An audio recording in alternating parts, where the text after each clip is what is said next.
Hi అండి, నమస్తే. Welcome back to Sajida channel. నేను మీ సాజిదాన్.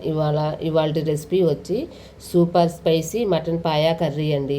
ఈ కర్రీ ఎంతో ఈజీగా ఫాస్ట్గా చేసుకునే పద్ధతి చూపిస్తాను మీకు. ఇప్పుడు వరకు నా ఛానల్ ఎవరైనా సబ్స్క్రైబ్ చేసుకోకపోతే ప్లీజ్ అండి సబ్స్క్రైబ్ చేసుకోండి, లైక్ చేయండి, మీ ఫ్యామిలీ మెంబర్స్కి షేర్ చేయండి. ఓకేనా? ఈ రెసిపీ మీకు నచ్చినట్టయితే ప్లీజ్ మీకు ఒక చిన్ని లైక్ ఒకటి ఇవ్వండి ఫ్రెండ్స్. ఓకే, ఇప్పుడు మరి ప్రిపరేషన్ ఏంటో చూద్దామా. ఇప్పుడు మటన్ పాయా కర్రీలోకి పొడి మసాలా ప్రిపేర్ చేసుకుందాము. ధనియాలు 2 టేబుల్ స్పూన్లు, జీలకర్ర 1/4 టేబుల్ స్పూను, ఇందులో దాల్చిన చెక్క, మిరియాలు, యాలుక్కాయలు ఉన్నాయండి, పావు చెక్క పచ్చి కొబ్బరి, పెద్ద సైజు ఉల్లిపాయలు 2, లేకపోతే చిన్న సైజు అయితే 2, 3 తీసుకోండి. ఇప్పుడు ఇవి మొత్తం మనం పౌడర్ లాగా ప్రిపేర్ చేసుకుందాం. చూసారా, పొడి మసాలా,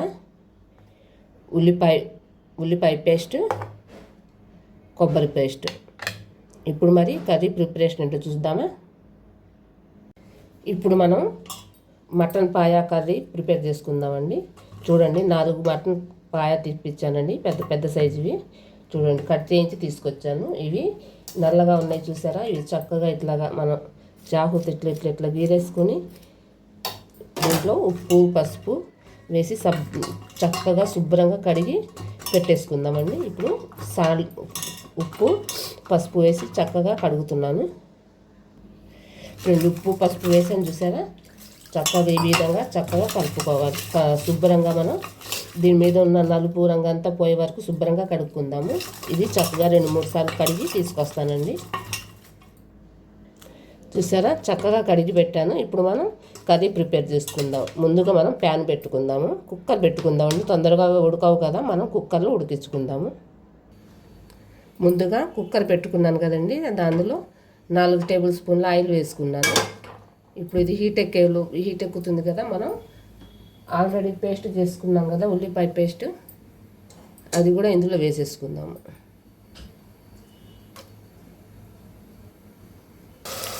ఇప్పుడు అట్లానే 4 పచ్చిమిరపకాయలు మధ్యలోకి కట్ చేసి వేస్తున్నానండి.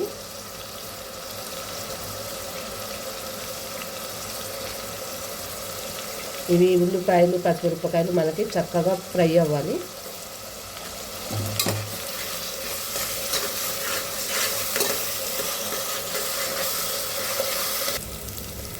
ఉల్లిపాయ పేస్ట్ ఫ్రై అయింది చూసారా. ఇప్పుడు 1 టేబుల్ స్పూన్ అల్లం వెల్లుల్లిపాయ పేస్ట్ వేసుకుందాము. ఇది కూడా చక్కగా మనకి ఫ్రై అయ్యే వరకు ఫ్రై చేసుకుందాము.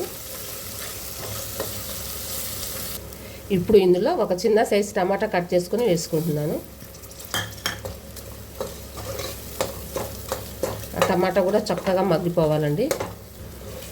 చూసారా, టమాటా కూడా మగ్గింది. ఇప్పుడు మనం క్లీన్ చేసుకున్న మటన్ పాయాని వేసేసుకుందాం ఇందులో.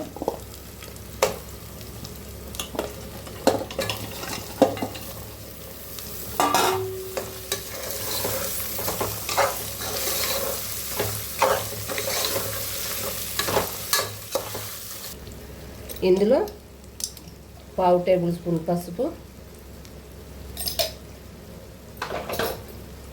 మీరు స్పైసీకి తగ్గట్టు కారం, నేను 4-5 స్పూన్లు వేస్తున్నానండి. మా స్పూన్ కొంచెం చిన్నదే, అందుకు ఎక్కువ వేస్తున్నాను. మీ స్పైసీకి తగ్గట్టు వేసుకోండి. 4-5 స్పూన్లు వేసుకున్నా పర్వాలేదు. కొంచెం మనకి కాళ్ళ పులుసు కొంచెం స్పైసెస్ ఎక్కువ ఉండాలి కదా, అందుకు. కారం వేసుకున్నాం కదండి, ఇవి కూడా చక్కగా కలుపుకుందాము. ఇందాక మనం పొడి మసాలా లాగా పొడి చేసుకున్నాం చూసారా, మసాలా పౌడర్, అది కొంచెం సగం వేసుకొని సగం తర్వాత వేసుకుందాము. ఇప్పుడు ఇదే విధంగా ఇప్పుడు ఇందులో మనం కొబ్బరి పేస్ట్ చేసుకున్నాం కదా, అది కూడా వేసుకుందాము. కావాలనుకుంటే ఎండు కొబ్బరి పొడి చేసుకొని వేసుకోవచ్చండి. నా పచ్చి కొబ్బరి ఉంది కాబట్టి పచ్చి కొబ్బరితో వేస్తున్నాను. ఇవి చక్కగా కలుపుకొని మనం గ్రేవీ కోసం నీళ్ళు 2-3 గ్లాసులు పోసుకుందామండి. నేను ఈ గ్లాస్తో 3 గ్లాసులు పోస్తున్నాను, కొంచెం ఉంటే పోస్తున్నాను రండి.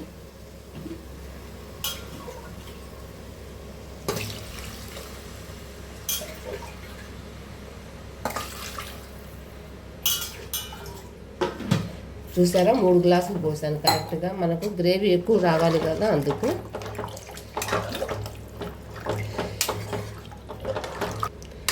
ఒకసారి మనం ఉప్పు చూసుకొని సరిపోయిందో లేదో చూసుకొని అప్పుడు మనం కుక్కర్ మూత పెట్టేసుకుందాము.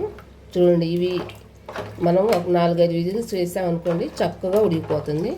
అప్పుడు మనకి ఇంత నీరు కూడా ఉండదండి. గ్రేవీగా చిక్కగా కావాలనుకుంటే పెట్టుకోవచ్చు, ఇలా ఇంకా కొంచెం పలుచగా కావాలనుకుంటే ఇంకొంచెం వాటర్ వేసుకోవచ్చు.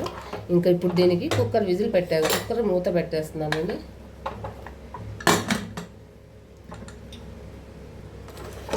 చూసారా ఫ్రెండ్స్, మనం నీళ్ళు ఎంత పోసామో, గ్రేవీ చూడండి ఎంత చిక్కగా ఎంత బాగా వచ్చిందో.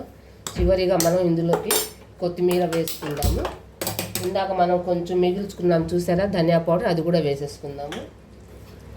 అంతేనండి, ఈజీగా ఎంతో హెల్తీగా టేస్టీగా మటన్ పాయా కర్రీ రెడీ అయిపోయింది. ఈ రెసిపీ మీకు నచ్చినట్టయితే ప్లీజ్ ఒక లైక్ చేయండి, షేర్ చేయండి, మీ ఫ్యామిలీ మెంబర్స్కి షేర్ చేయండి. ఇప్పుడు వరకు నా ఛానల్ ఎవరైనా సబ్స్క్రైబ్ చేసుకోకపోతే ప్లీజ్ అండి సబ్స్క్రైబ్ చేసుకోండి, లైక్ చేయండి, మీ ఫ్యామిలీ మెంబర్స్కి షేర్ చేయండి. ఇంకో కొత్త రెసిపీతో మేము ముందుకు వస్తాను ఫ్రెండ్స్. చూసారా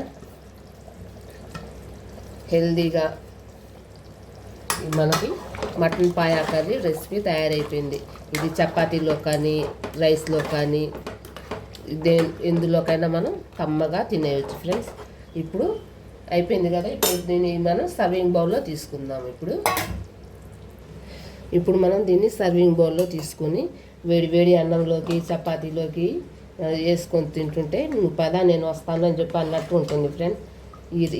ఈ రెసిపీ కింద మీకు నచ్చినట్టయితే ప్లీజ్ ఒక లైక్ చేయండి. ఇంకో కొత్త రెసిపీతో మేము ముందుకు వస్తాను ఫ్రెండ్స్. Bye friends.